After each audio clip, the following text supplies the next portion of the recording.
John Ward's here, Montgomery County Tea Party. It's November 14th, 7 p.m. We're here with Bob Harvey. He is running for Commissioner Precinct 2.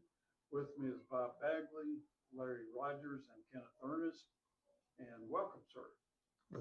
Thank you very much. I appreciate the opportunity, gentlemen. It's good to see you all again. Good, good.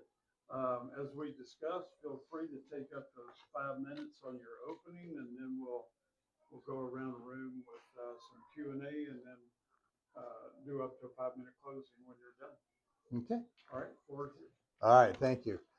My name is Bob Harvey. I'm running for County Commissioner, Precinct 2 from Montgomery County. I am a resident of Texas for 17 years and of Montgomery County for 14 years. My wife was born and raised in the Shenandoah area here in Texas, which is why I'm back here.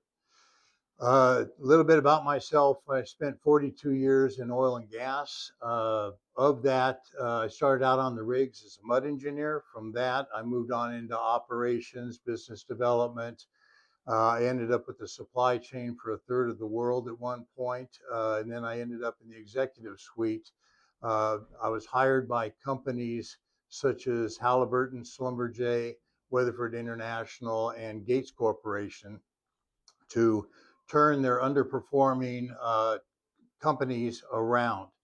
In that case, what happened is I would go into a country, I would take it over, turn it around as a specialist in looking at personnel, the training, the operations, the equipment, and the assets that we had to work with. I went through the contracts, reviewed them, find out which ones were profitable, which ones were bid incorrectly, and then being able to put together a plan to turn that company around and going from worst into first position and a contractor of choice. I'm running for a commissioner for the reason of I believe that we need more transparency, accountability, fiscal responsibility, integrity, and my intention is to be a voice of the citizens. The citizens of Montgomery County are the shareholders of this county, and in my business life, my job was to improve shareholder value and return on investment to those shareholders, and I intend to do the same thing here in Montgomery County. Okay. Yep. Great. Thank you very much. Let me set this timer here. So, have you had a chance to look through the budget, which is printed out? Yeah. I think it's about 2 or 3 inches thick. I know you haven't had a chance to memorize it or anything like that yet, but just browsing through there, and what's your impression on what you've seen so far? What did surprise me is a couple of the percentages as far as where the budget was coming from and what the money was going to. I believe it's $175 million that's going to law enforcement, and there's another about 30 something million that goes on top of that goes to the judiciary side of things, 60 in general operating. We're up about, I think it's about 10% over what we were spending last year. There was nothing in there that jumped out and surprised me about it, other than the fact that for me, the real tale of the tape is getting into those numbers and understanding what makes them up so that I can basically understand exactly what we've got. So much of the 175 is going to this and to this and to this and to this. But actually, when you start getting involved in that and understanding it, you end up in a position of going, okay, this is lined up with this and this impacts that. So it's all about understanding the numbers and being able to plan ahead and budget ahead for that. So right now, the numbers are numbers for me, but it isn't until I actually get into the numbers to find out exactly how they interact with each other. Do you find that a 10%, it's almost a 10% increase over the last year from 466 to 508 for the 2026 budget? That's a hefty increase. Should the budget reflect the population increase? Well, the population increase, I went back to the census of 2020. and we were at 620,000. The last number that they had was 700,000. I think we're going to be pushing 800,000 here pretty quick. So you're looking at about a 5% growth, and we've got a 10% increase on the budget this year. Right. So it seems like more spending, More, not as more, many people. yeah, yep, more spending, not as many people, which has me concerned, especially when I take a look at that debt, because I believe the debt's at 48.9 million or something like that right now. Okay. So Bob, when we met for the first time, I don't know, it's probably been a couple weeks ago, maybe Mhm. 3 now. We had a short conversation that I'd like for you to elaborate on, because I really want to know more about it, because I think there might be a lot of parallels to Montgomery County. You told me that one of your last job functions was that you might fly into a foreign country of a business unit that wasn't doing well, and you had to turn that business unit around, Mhm. and you also had to deal with the corrupt government in that country that you were dealing with. And I thought that there were a lot of parallels there. So my question is I'd like for you to expand, and we didn't really get to finish that conversation. Can you add some more color around that and a little bit more detail of how that went and how you think that might apply to being commissioner of Montgomery County? Yep, I sure can. All right. When it came down to the turnaround side of things, when I came into a country, and I'll use Indonesia as the last one that I was at, responsible for, we had 800 people there. The budget was, the revenue for it was $92 million. And when I went around and introduced myself to all of my customers, they basically told me point blank, we do everything we possibly can to eliminate you and disqualify you from a contract, because everything is bid out over there and everybody competes against these. They have very, very few and very limited direct award contracts. And when I went and I asked them, I says, well, what was the reason for you wanting to disqualify you? And they says, because your personnel is crap.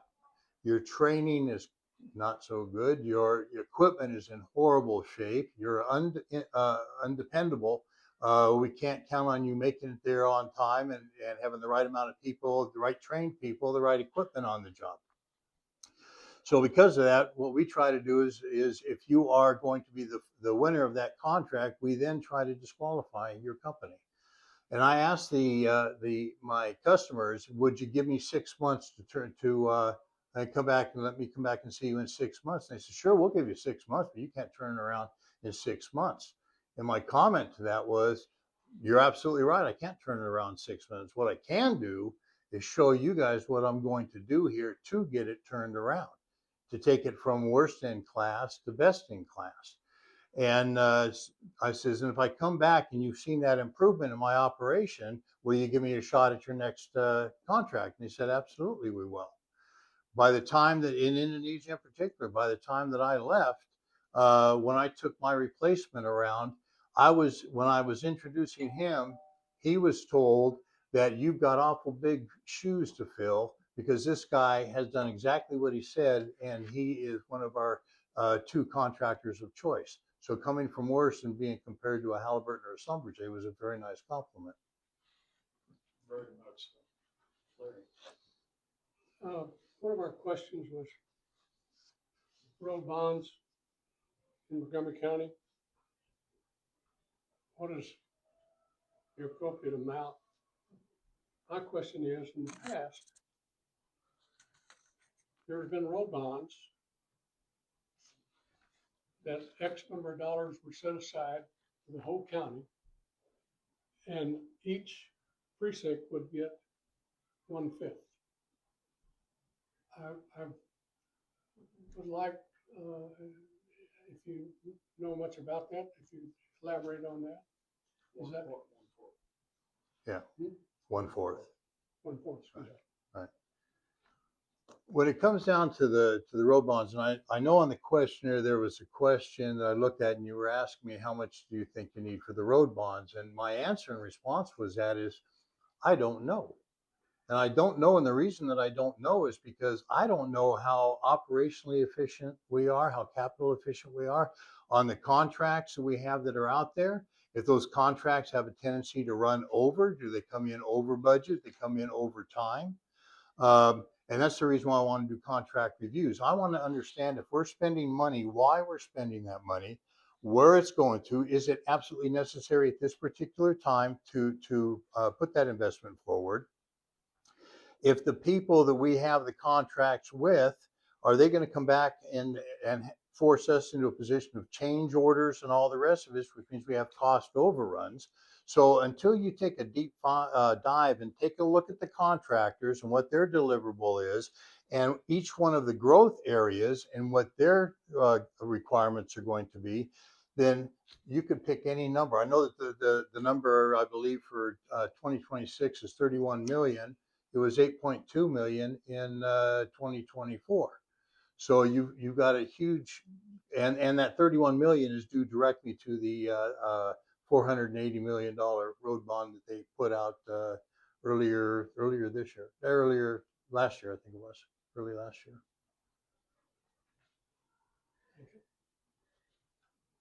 So I'm going to go along with the bonds. The question was, do you prefer to use bonds or have a savings account for large projects? Does a savings account equal to taxpayers' money, to hoarding taxpayers' money that could be in their pockets? That's a good question, because the objective, I look at it from two different perspectives. Putting into that savings account should come directly from savings from operational and capital efficiencies. Coming in under budget on previous deals, managing your contractors correctly so that they're on time or they're ahead of schedule. That money that's saved on that needs to be going into that savings bond. When it comes down to whether it needs to come from the citizens' pockets, the way that I like to run my life, my personal finances, is I'm going to take money out of my pocket and build up a safety buffer there in case of an emergency. Once that is there, everything else should come from the way I talked about previously. So it's kind of a combination of both of them. You will have a little bit from this. You will have a whole lot that comes back from our the money that we're saving off of the contracts and things, and the two of them will make your your savings account. But a bond could still be necessary. Could still be necessary because we don't know what, if we have a natural disaster or something like that, and then we sit back there and we go, hey, we're going to have to wait for another 3 years before we can save up enough money to do it. No, and it's the same thing with the PPP and the rest of it we talked about earlier. Thank you. Mm-hmm. When on our first question, well, actually, fourth question, why are you running for this office? What are your three main goals? The second one, you said, I'm running to end the status quo. Mm-hmm. What does that mean to you? One of the nice things or interesting things that have come out of me doing my due diligence to decide whether I was going to run or not is talking to a whole lot of people. And the majority of the people that I talk to basically feel like they're out there all by themselves, that they don't have the support of the commissioner, that they don't get phone calls answered, that they don't have information that they're requesting returned to them. Why are we doing this, or why hasn't this been done? And I believe that my biggest thing on status quo is I want to do audits. I want to do forensic financial audits. I want to do outside forensic compliance and ethics audits. I also want to do the performance reviews of all of the contracts that we have. I don't believe any of that's taken place today. And so for me, the people need to understand that it's their money. It's not the commissioner's money. It belongs to the people, and our job is to invest that wisely on behalf of the people. So when it comes down to the status quo, when I go into a country and that country is performing poorly, my job is to turn it around. So the status quo no longer appears. right? So I'm there to get rid of that, change everybody's behaviors. And those behaviors include everything from the performance side to the safety side of things to the operational and capital efficiencies of spending money wisely. Not the way we're going to did it yesterday. Okay, thank you very much. Kenneth? So Bob, I think you're in favor of doging the Yep. county. What would that, what does that look like to you? How would you, what would your matrix be of how to decide if things are running well in Montgomery County, or are there things that need to be improved? What comparison would you make? How would you do that?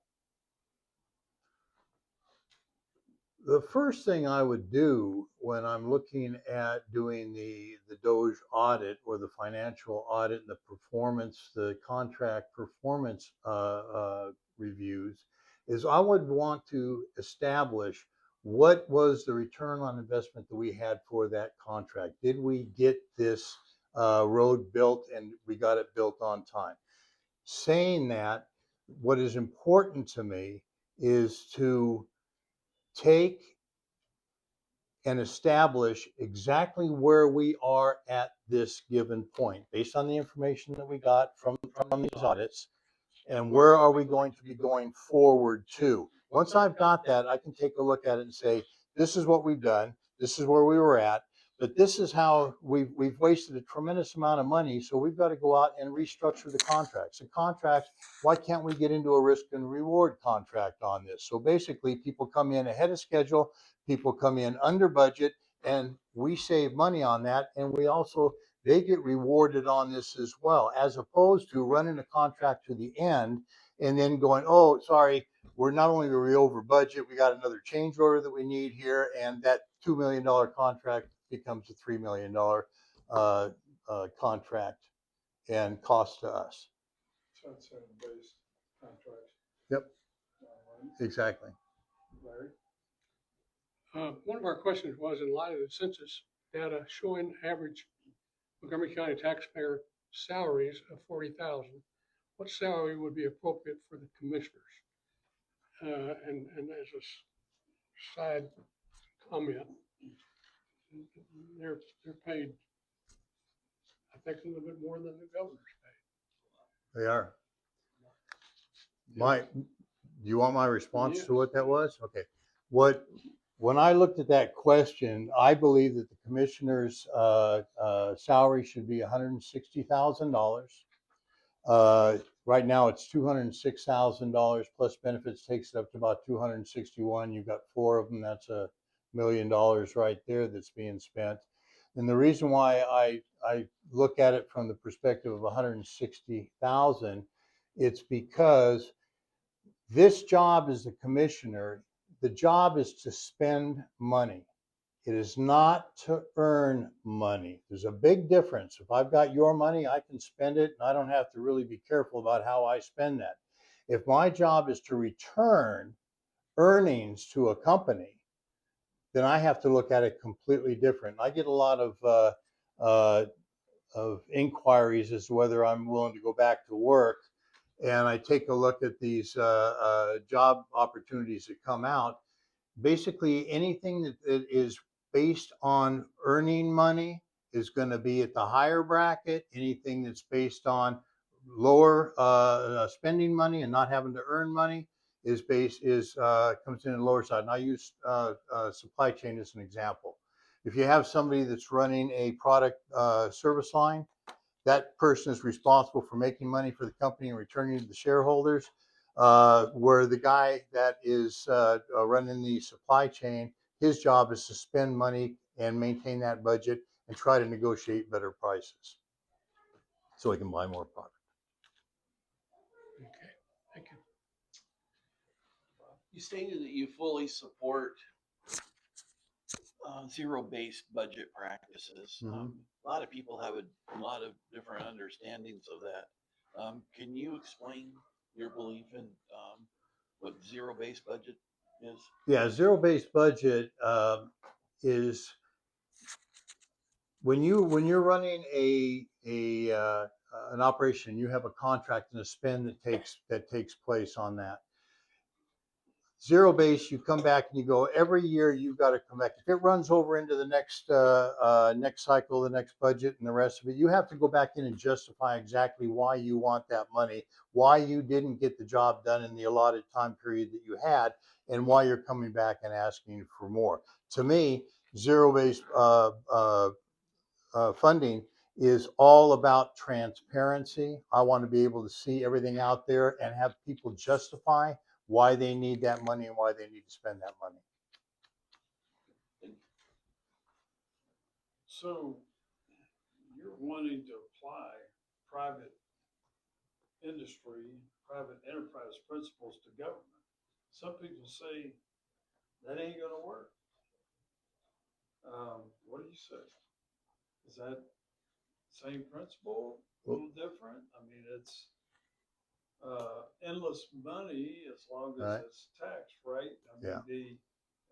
I think the commissioners get together with the appraisal district and they figure out how much money they need, and the appraisal district sticks us with the appropriate taxes, right? Yeah, they didn't raise your percentage, but they raised the appraisal value on your house, so they got extra money one way or the other. Right. Right. Money went out. So when you talk about using business principles as opposed to government, it all boils back to the same thing where, and I use this with the oil companies. The oil companies have a budget. They're going to spend X amount of money. My job is to get as much of that money as I possibly can from their budget.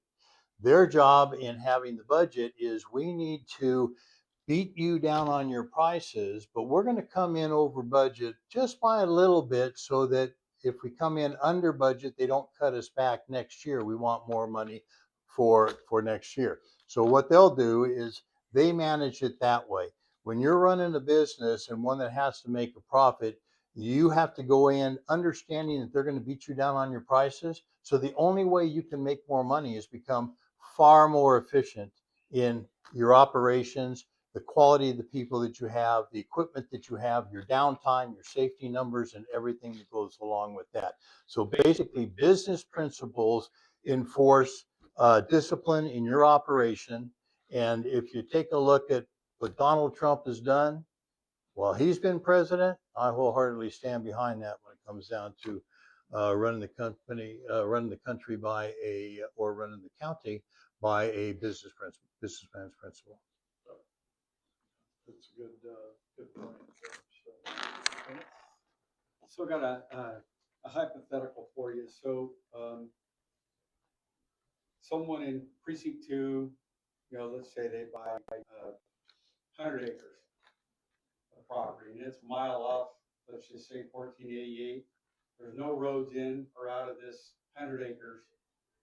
And they come in, get it subdivided, and want to build homes on it. They come to the county commissioner and say, hey, I need a road. Whose responsibility? Let's say you get an engineer to put a price on it. It's got a bridge in it. Let's just say it's a $30 million road. Get in and get out of this new development. So what they want to do is they want to develop that land. Correct. That road is on them. Now, if they cede it, my understanding, the way that it works is if they cede it over to the county, when the development is completed, it becomes a maintenance issue for the county.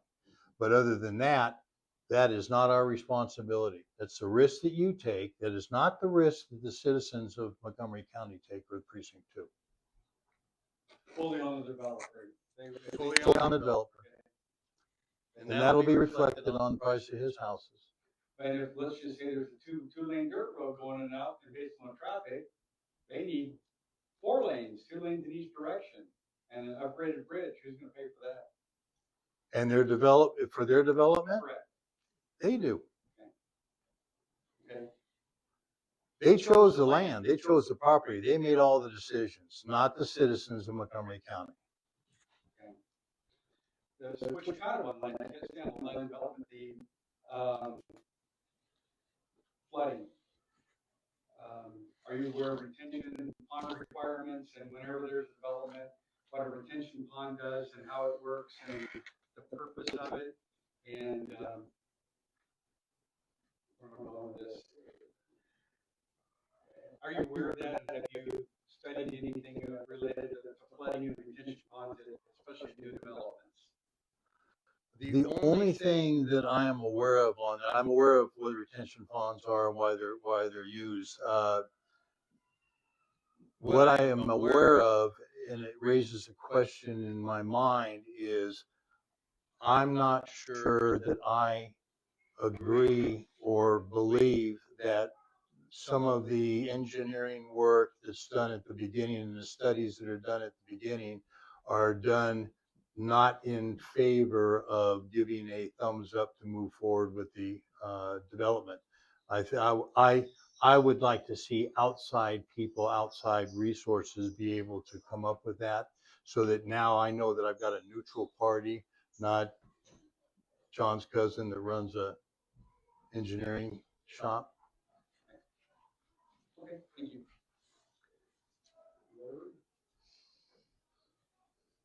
One of our questions was, would you agree to a POGE review of the county? And you said yes. Could you explain that a little bit? Well, when I came in to take over a company, the first thing that I did is I had the forensic financial team, and I had the legal, ethical, and compliance teams from the parent companies. Halliburton, Schlumberger, companies like that, they have to be top drawer because they're being looked at through a microscope every day. I would ask those teams to come over and do a complete audit. I would encourage them, find everything that you can that we're doing wrong over here. And the reason for that is that if I know what's wrong, we can put a plan together to change that, deal with that, get rid of that problem, close that problem out. But what I wanted to know is I was responsible, I was accountable from this point forward. When you've completed your ethical audit or your compliance audit or your financial audit, all of the skeletons were out of the closet. We would come up with a solution together. I would take care of that, but anything that fell against that going forward, I'm accountable for. If the books came out crooked, I'm responsible for that.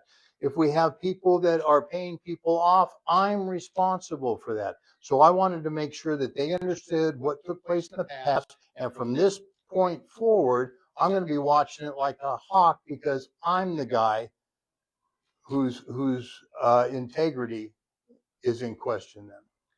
Along that line, there's a couple of people doing exactly that, overlooking what's going on in the county, in the county commissioner's court. Like just a couple of them happen to be sitting here.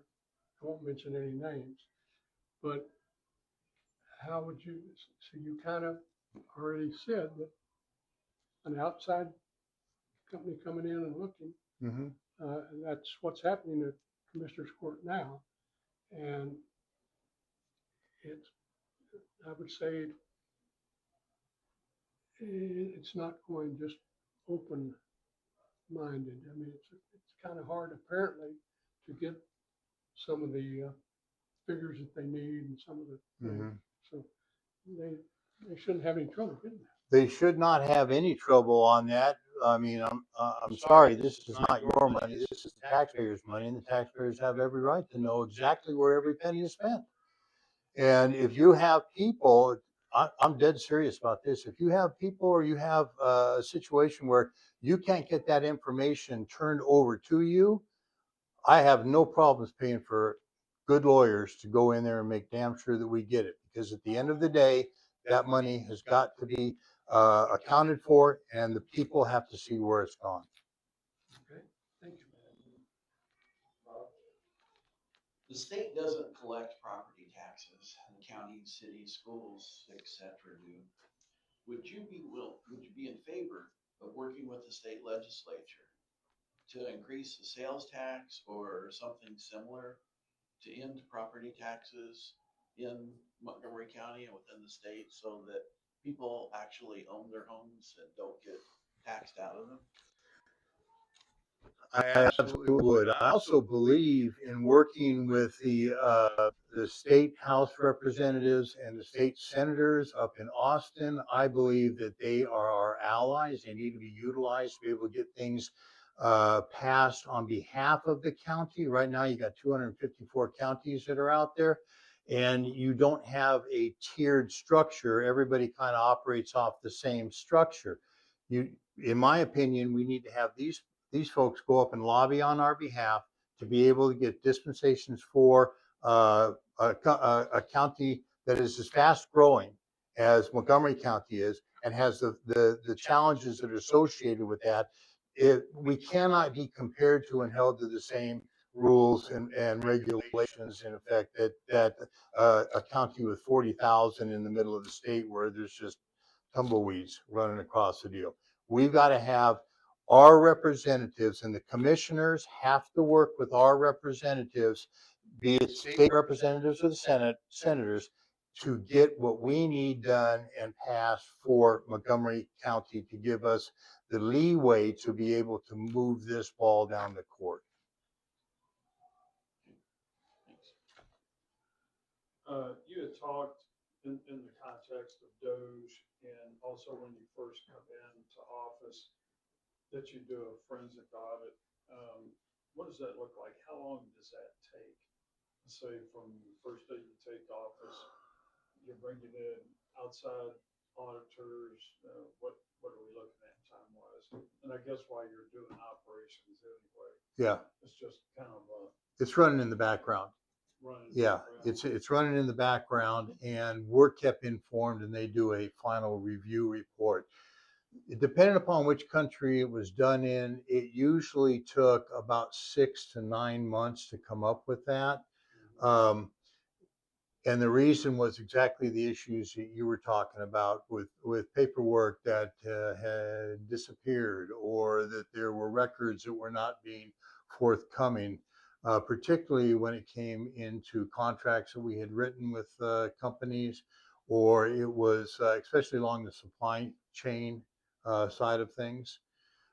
So there was a lot of, we had the same problems that you had, Larry, in trying to get that information out, but it was turned over and people were held accountable for that. We did have people that were arrested within our organization. Well, okay. Kenneth, we got maybe about 5 minutes. Okay. So there was a lot of discussion in the county during the last road bond between some individuals, and I just want to know kind of what you think about this. So one side on this road bond said that it wasn't, we had to split this in 4 ways. Each commissioner got the same amount. Mhm. And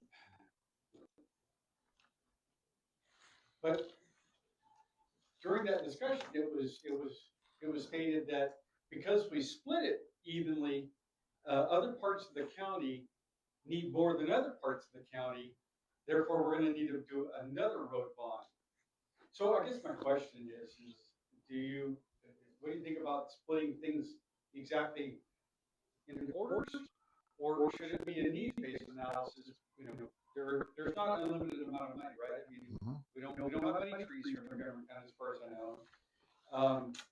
So what are your thoughts on that, as far as how best to spend limited amount of money? I guess in general, it goes with the road bond too, but Right. Okay, and I'm going to go back to my business standpoint. There were operations that I had within my country that required more money, more equipment. They had needed more training, whatever it happened to be. I look at the holistic approach, and I think that the county has to look at it as a holistic approach. You have the Woodlands area in Precinct 3 that's pretty much built up, and you got Precinct 2 and Conroe and areas like that that are growing rather rapidly. I don't agree that we should take it and split it 25%, 25%, 25%. What I think that we need to do is work holistically on what is the vision. And I ask you guys that are going to be looking at this, right now today, tell me, what is the vision for Montgomery County?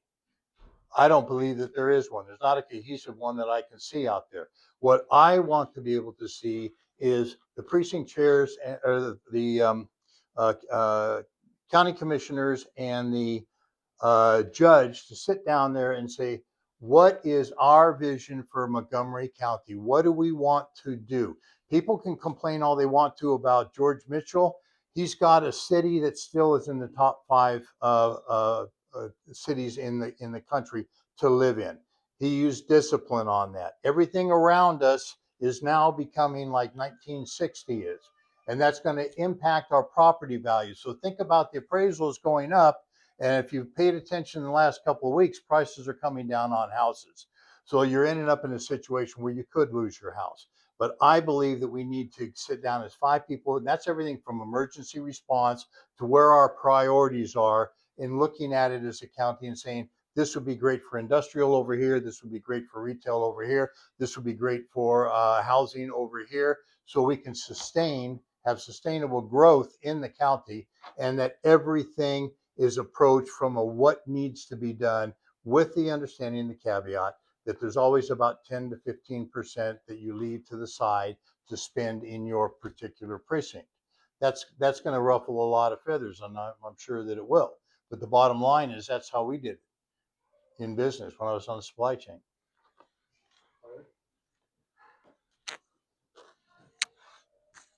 Time for some more questions. Go ahead.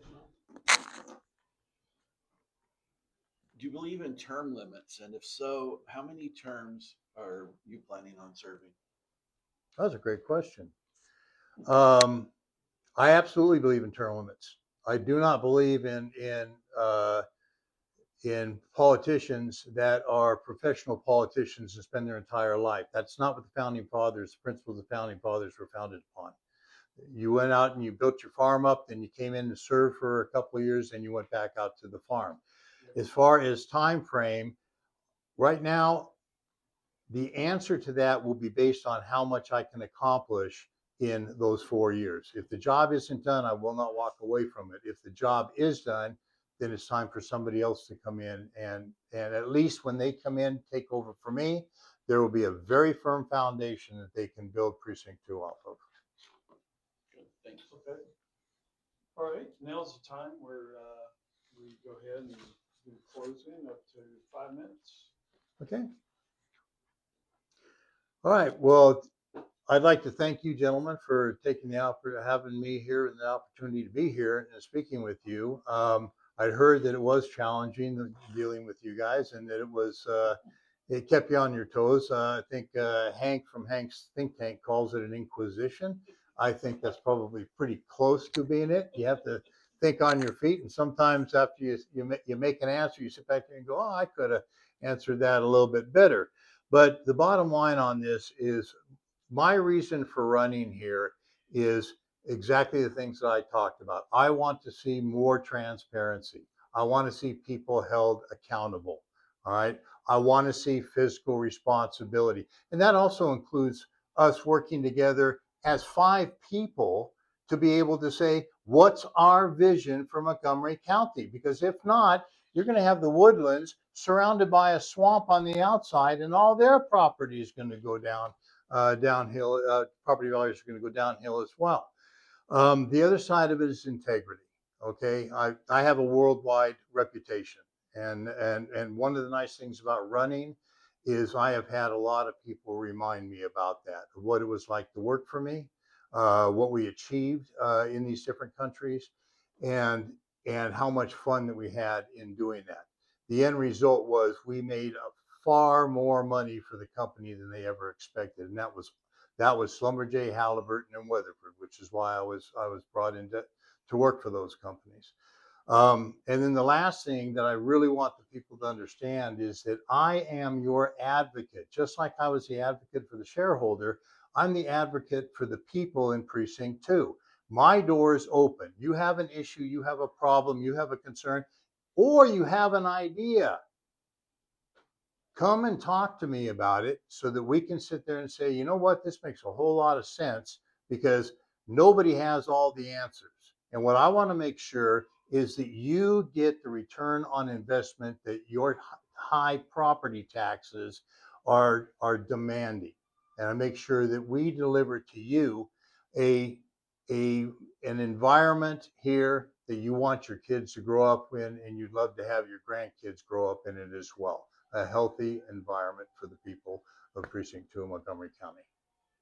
All right, sounds good. Thank you very much. Appreciate you coming in. Good luck in the campaign.